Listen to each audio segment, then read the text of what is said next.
Okay, this is the third video of this chapter. Mabilis ang discussion ko, pero I do hope na ulit-ulitin nyo to at balik-balikan nyo yung hindi nyo naintindihan.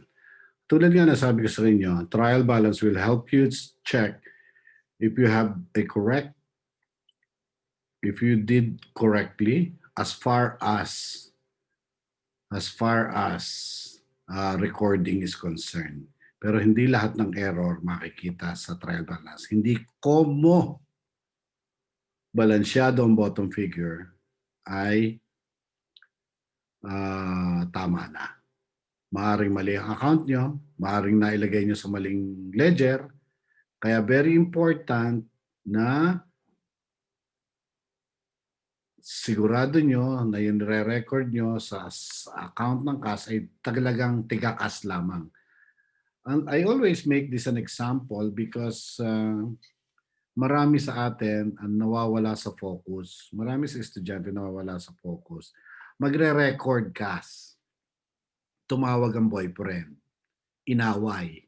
Pagkatapos awayin ng boyfriend, doon na naparecord, syempre galit. Syempre masama loob, naiyak. Doon na naparecord sa accounts receivable. So mali na. Di ba? So you have to focus. And again, as I have told you before, hindi pwede ang fast break sa accounting. You need to focus, analyze each and every transaction. Now, to continue, there are several errors which is readily identifiable pag nakita nyo, pag hindi balansyado inyong trial balance. One is transposition. Ito nga sinasabi ko. A transposition occurs when the order of the digits is changed by mistake, such as writing 4542 as 452 or 524. O yun na nga baga sinasabi ko. I-record ang cash 542. Biglang kumiring ang telepono, tinawagan ng boyfriend, inaway. Nag-away, tagal mag-away. Nung matapos mag-usap, bumalik, ang naparecord na 452. Transposition yan. Transposition error. Notice that ang tip dito, turo sa akin ng teacher ko. And I will give to you the tip. Pag ang difference ay divisible by 9, sigurado transposition error kayo. 542, na-record na 542, naparecord na 542, naparecord na 452, minus 452 is equals to how much? Magkano yan? 90. Di ba? Is it divisible by 9? Yes. Transposition error yan. Another one. 542. Naparecord na 524. Magkano yan? Ha? 18. Tama ba? Ha? Tama ba ako? 542. Kinakalculator ko para sigurado. 524. Tama, 18 nga. Is it divisible by 9? Yes. So the error is transposition. Testingin nyo. Mag-testing kayo. Miski ano number. Basta transposition. Pagpalit-palitin yan. Basta divisible by 9. Yan ay transposition error. At padali nyo na. Hahanapin nyo na kung saan parte kayo. Magsusulat sana nung awayin kayo ng boyfriend nyo. O awayin kayo ng girlfriend nyo. Anong iyong papa. Okay. Oops.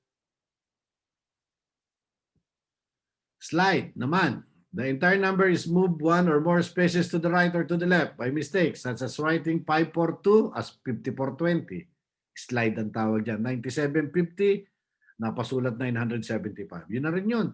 Inaway na naman ng boyfriend, ng girlfriend. Inutusan ni mami, napagalitan. Pagsusulat, imbis na 9750, naisulat 975.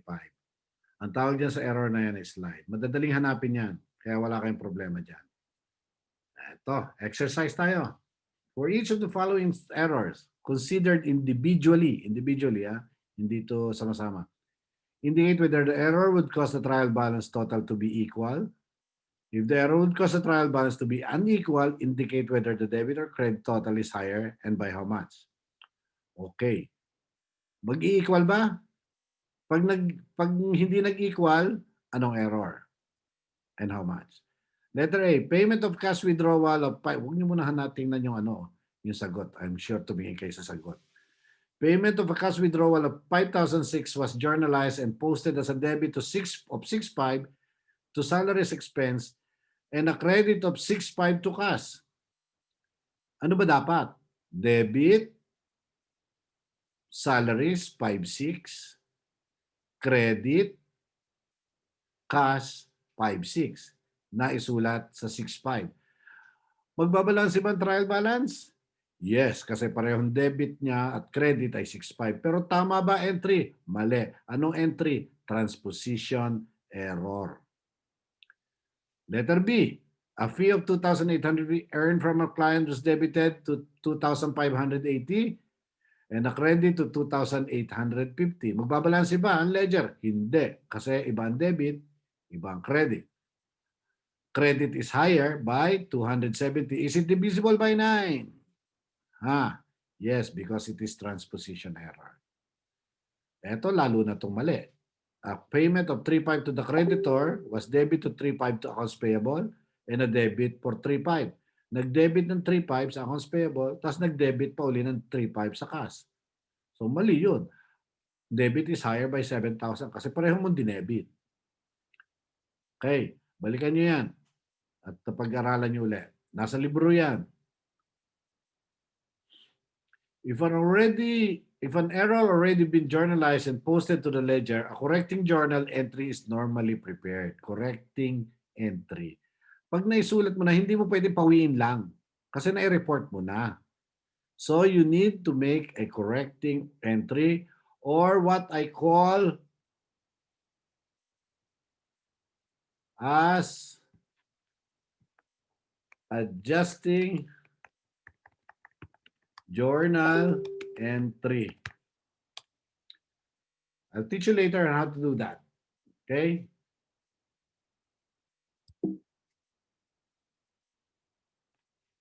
Ayaw.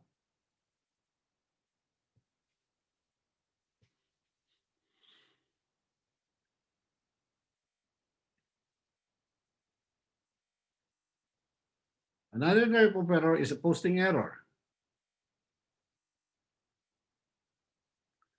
Maglalabas ako mamaya ng white screen para may pakita ko sa inyo kung ano itong correcting journal. Another error is a posting error. Ano pa yung posting error? Assume that on May 5, 12.5 purchase of office equipment was incorrectly journalized and posted as a debit to supplies and a credit to accounts payable of 12.5. Bumili ng equipment on account, 12.5, pero na-record as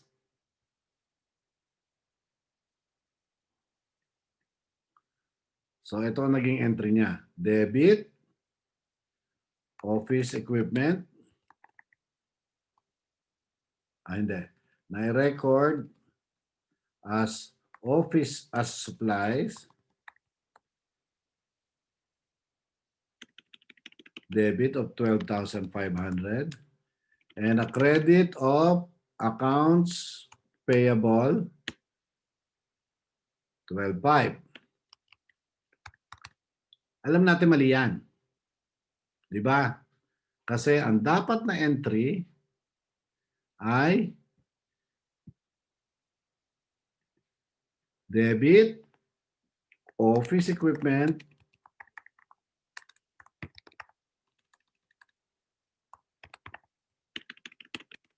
$12,500 and credit accounts payable 12,500. Yan. Paano mo yun i-correct yan? And i-record mo na. So this you have to pick a correcting entry of debit office equipment 12.5 and credit supplies 12.5. This is your entry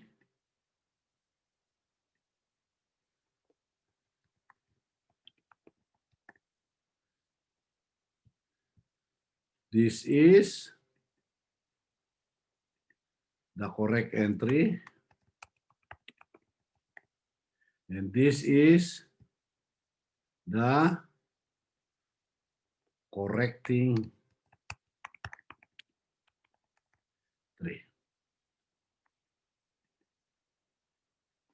Yan. Na-i-record mo ito. Okay? Alam mo mali. Naka-record na to, ha?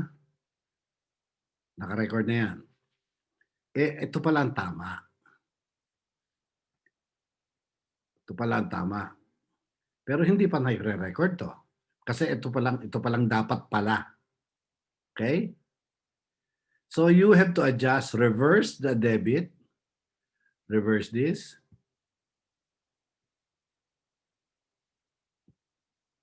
And entry this. So debit, office equipment, and credit supplies. Para masara ito, para masara ang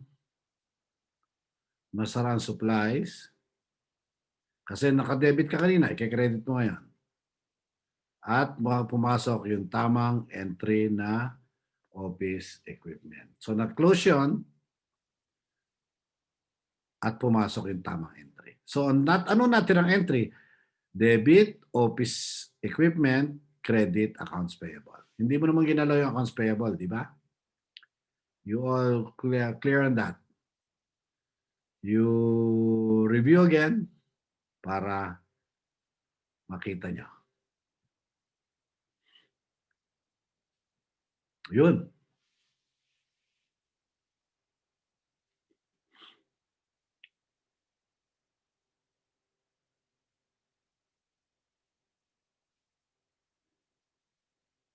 Okay.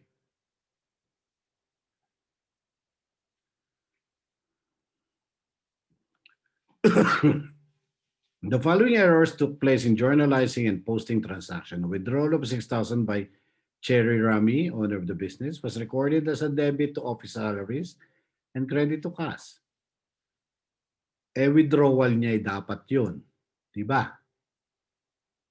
So anong entry dapat? Ano na pa entry? Debit salaries expense, credit cash. Ang dapang entry ay debit. Teka, lagyan natin ang annotation.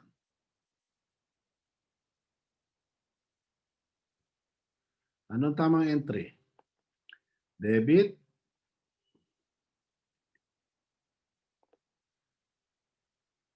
What is the correct entry? The correct entry is debit. Ito na pala, ang tamang entry. Kasi yun ang entry niya, nag-debit siya ng salary. Okay? So that is the correct entry. Letter B. Itong letter B, puro mali.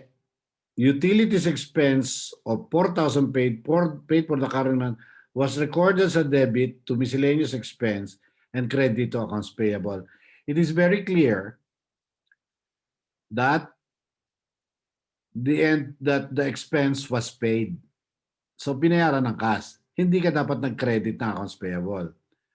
So ang gagawin mo rito, kung parehong mali ang debit and credit, i-reverse mo yung mali mong entry. Kasi kanina ito napa-debit, ito napa-credit. So i-reverse mo. Debit ka ng accounts payable, which you credited kanina, and you credit miscellaneous expense, which you debited kanina. And write the correct entry, which is debit utilities expense and credit cash.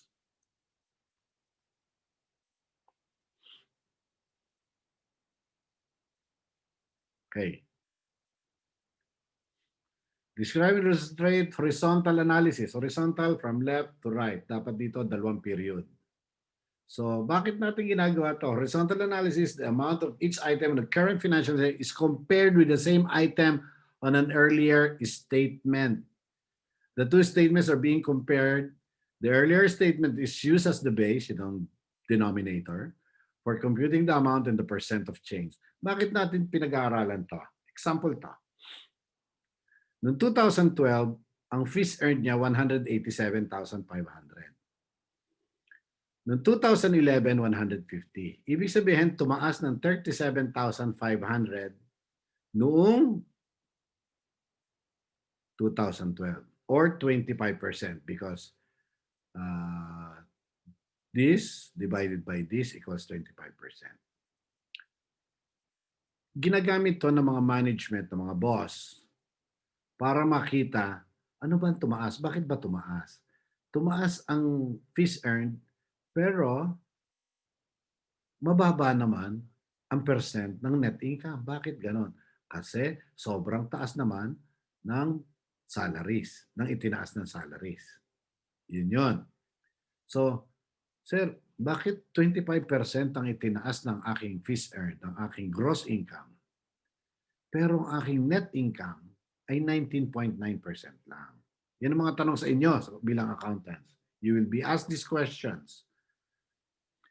Kasi sir, oo nga tumaas ng 25%, ang salaries mo naman ay tumaas ng 33.3. Baka marami nag-o-overtime. Sobrang nagdami nag-o-overtime.